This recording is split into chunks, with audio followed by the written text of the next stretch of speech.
The ship called the Knight's Dagger leaves the harbour of El Turel and sets sail down the river Chionthar towards Baldur's Gate. It doesn't take long for some of the passengers to feel the effects of the ship.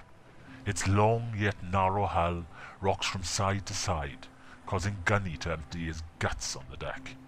Another casualty is Ava, whose nausea begins to take its toll as she heads below deck to rest. The first night is uneventful, as the calming waves of the river ebb over the ship. The party wakes up the next morn fighting fit. It seems the stomachs of Gunny and Ava have gotten used to the rocking and is now settled down. Ava approaches the first mate, called Al. He is commanding the ship while the captain sleeps off a hangover.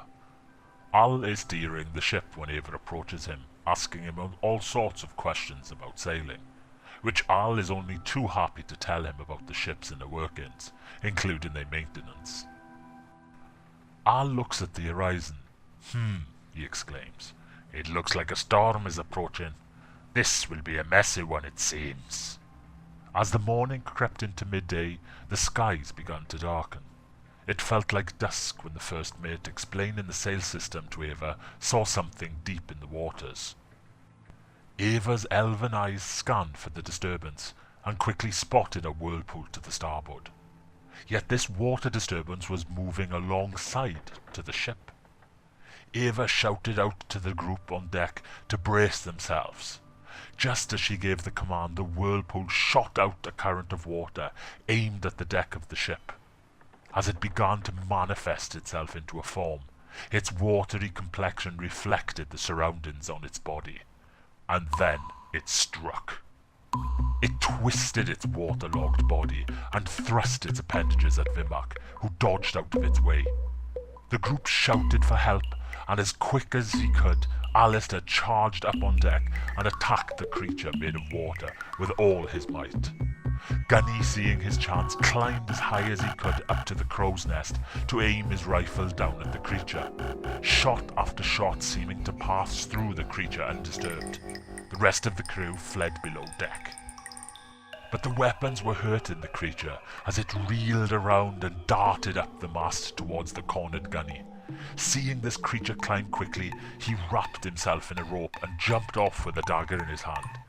But it was for naught.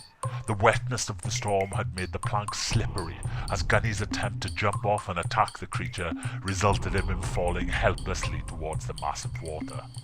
A second later, the creature engulfed Gunny in its stomach, slowly drowning him in his water. Alistair charged at the mast and began to try to cut it down with his great axe, but it was too quick and charged at Alistair. The two began to exchange blows. Ava, finding a place to hide behind the second mast, began shooting crossbow bolts at the creature. As it let out a wail and collapsed in a mass of water, and sent Gunny flying across the deck, gasping for air, as the creature spilled the contents of its stomach. Helia turned to find a second mass of water begin to form behind them, as the second creature jumped at them, only to be avoided with a quick dodge to the right. Alistair, hurt from the first fight, charged the second creature, quickly followed by Vimac. Both struck the creature over and over. Yet it was Oswald Arrow who destroyed the creature, finally getting from the lower deck to shoot it and destroy it with a single arrow. What was this fuss about, thought Oswald, as he went back below deck. The crew, after a few minutes of silence, emerged from down below. Captain Roberts spoke first. "What the hell was that?" Ava quickly shouted back, "Where was you and the crew when we needed you?" To which the captain replied, "I have been sailing for over 30 years. Before these past 10 years, I was a pirate on the open seas. I have never seen such a creature, yet a day after you come aboard, not one but 2 creatures find this ship and attack. You, my friends, had a bad omen." The skies began to clear, and the sun shone down on the crew. The wounds were taken care of, and the blood and water washed off the deck of the ship. Gunny uses this time to rummage through the lower deck. There are 2 cargo holds here with much cargo it seems bound for Baldur's Gate. Gunny becomes very curious as to its contents, but doesn't want to break the seals of the cargo without knowing what's inside. He approaches one of the crew, a young man called Johnson. Gunny tries to bribe the ship hand for information, asking him to steal the ship's cargo manifest, which sits on the captain's desk. After a bit of negotiating, Johnson requests 60 gold up front and a further 40 upon handing over the papers. Not 20 feet away, a suspicious Vimac corners Johnson after the exchange and inquires to the dealings with Gunny. Johnson, not wanting to let his bargain go to waste, decides to lie. Vimac persuades the young man that there would be double the money involved if he would give up the information, to which Johnson does. Vimac, angered by this, tells the young man to tell the captain of this bribe, and to inform him that the rest of the party has nothing to do with Gunny's dealings. That is on his own head. Vimac pulls Eva aside to tell her of Gunny's scheming. Eva calls Gunny down from one-on-one conversation to the deck below, which Gunny accepts, but decides to run downstairs and hide under the table. Within a few seconds, Eva's elven eyes sees that Gunny's under the table, yet he has given up his weapon.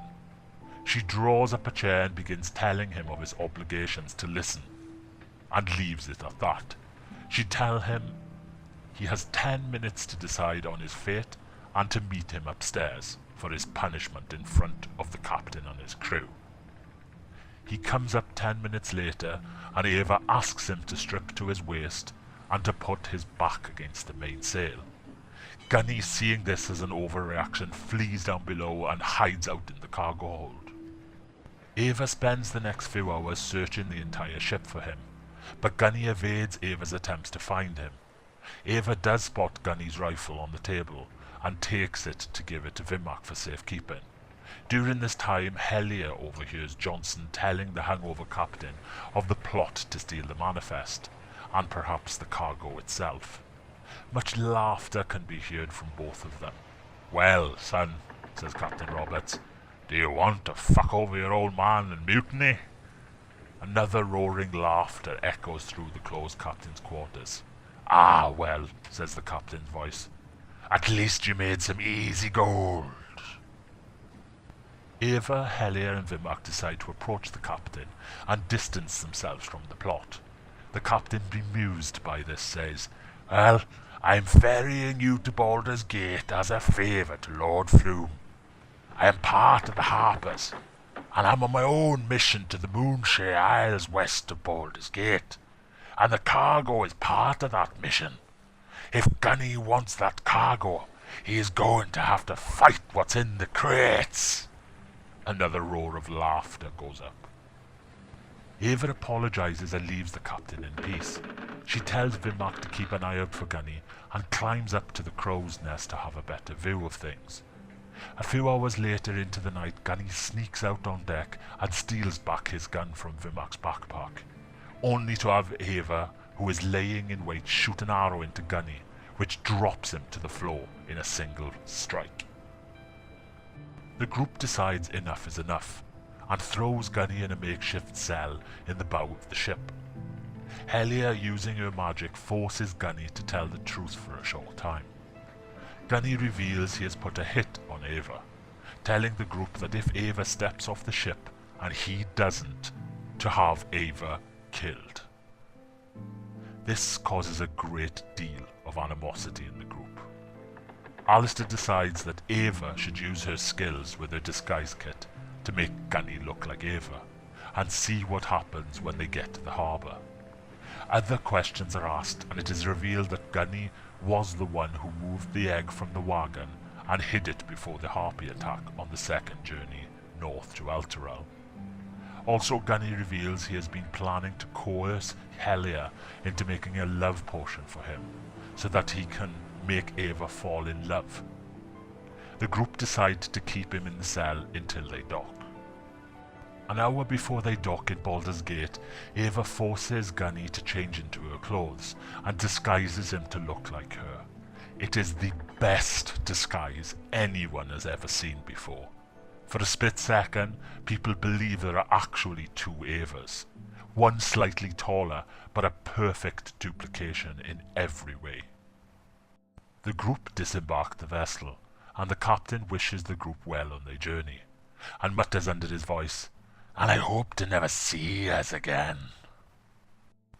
The party finds an inn called the Eversong Tavern on the southeastern portion of the lower city. A pretty seedy part of Baldur's Gate, but a nice inn nonetheless. The group decides to take turns watching the southern gate for the Cult of the Dragon. After Vimark's first shift, the group thinks it through again and decides perhaps those involved in the camp are best to spot the cult, since none of the others in the party have witnessed these people before. Gunny sneaks off from the group and tries to find his contact in the city to stop the hit put on Ava, but this night he is unsuccessful. Next time on Idiots Abroad.